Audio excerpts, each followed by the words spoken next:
The metallic shriek tears through the night, a monstrous sound growing louder with each agonizing second. Before you, on the tracks, 5 figures are bound, their desperate cries lost to the impending doom. Their faces, contorted in terror, are a blur of humanity. But then, your eyes dart to the adjacent track, a single, solitary figure. You know them. Their laugh, their dreams, their very essence etched into your memory. This isn't an abstract problem. It's a living, breathing person, their life now a variable in a horrifying equation.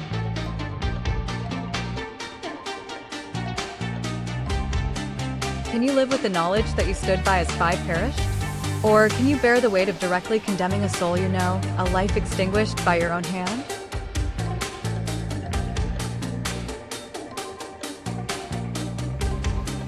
Ten, 9, 8, 7, 6, 5, 4, 3, 2, 1. This is the classic trolley problem, but with a visceral, personal twist.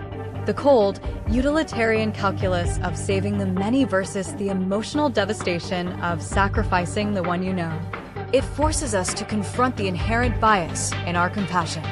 Is a stranger's life truly less valuable than a friend's, or is our inability to act simply a failure of our own humanity when faced with an impossible choice? The world is dying.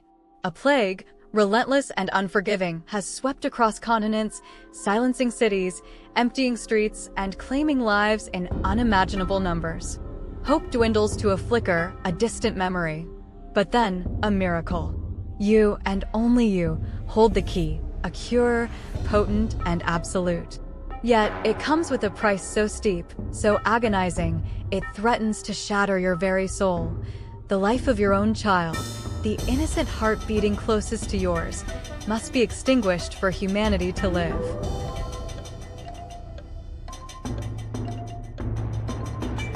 Can you face the haunted eyes of a world you could have saved? Or can you live with the spectral touch of your child's hand, forever stained by your choice?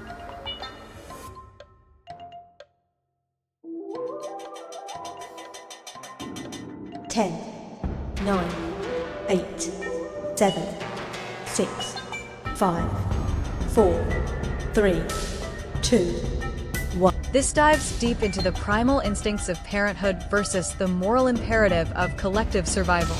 It challenges the very definition of love and sacrifice. Is there a point where the scale of suffering outweighs the sanctity of individual life, even that of your own progeny?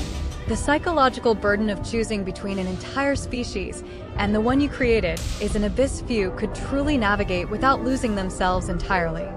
The scream still echoes in your mind, a raw, primal sound that tore through the quiet night. You saw it all, the chilling act, the shadowed face of the monster.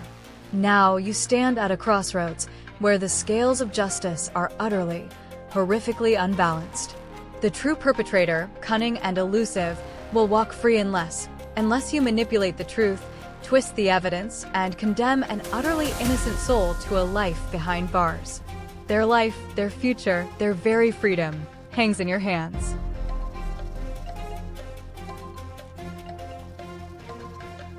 Can you carry the silent scream of the victim while the monster roams free? Or can you endure the quiet agony of an innocent life, shattered by your calculated lie, a truth buried forever? 10, 9, 8, 7, 6, 5, 4, 3, 2, 1. This explores the dark underbelly of justice and the corrosive nature of utilitarianism when applied to individual liberty. Does the greater good of removing a threat justify the complete destruction of an innocent life? It forces a confrontation with the uncomfortable truth that sometimes the pursuit of justice can demand an injustice, questioning the very foundations of our moral and legal systems. The psychological toll of such a choice would be immense, eroding the chooser's sense of right and wrong. Imagine a device, a whispered promise of ultimate peace. It can wipe clean the slate of your existence. Every regret, every mistake, every agonizing moment of pain vanished as if they never were. A fresh start, a life unburdened. But the cost is profound. All memories associated with those painful moments, the laughter shared, the lessons learned, the bonds forged through hardship, would also be erased from the minds of everyone you've ever loved. You'd be a stranger in a world you created, beloved by people who no longer remember why.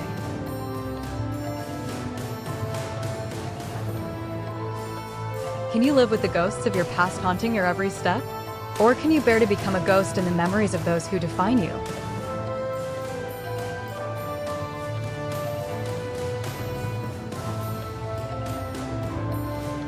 Ten, 9, 8, 7, 6, 5, 4, 3, 2, 1. This dilemma tackles the essence of identity, memory, and connection. Are our mistakes and pain integral to who we are and to the relationships we forge? It forces a reflection on the true value of shared history, even when that history contains sorrow. The psychological impact of choosing to erase yourself from the emotional tapestry of your loved ones, even if it brings personal peace, would be a unique form of existential loneliness, questioning if a pain-free life is truly a life worth living. The dust chokes the dying planet, a desolate testament to humanity's failures. You are the last custodian, tasked with one final, desperate act to rekindle life. Before you lie two vials, the last vestiges of human potential. One promises a mind unparalleled, a genius who might, just might, discover a solution to avert total extinction. The other guarantees a leader of ruthless efficiency, a tyrant who will unite the fractured remnants of humanity through iron will and fear, ensuring survival, but at what cost to their spirit?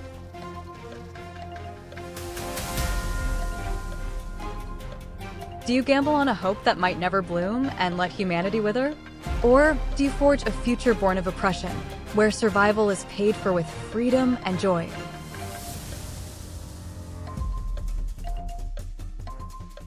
Ten, 9, 8, 7, 6, 5, 4, 3, 2, 1. This is a profound question of survival versus soul. Does the end justify the means, especially when the end is the literal continuation of the species? It forces a confrontation with the utilitarian ideal of sacrificing individual liberty for collective survival, and the inherent danger of trusting absolute power, even when wielded for a seemingly good cause. The psychological burden of choosing the path of tyranny, knowing the suffering it will inflict, yet believing it is the only way, would be a haunting legacy for the last decision maker.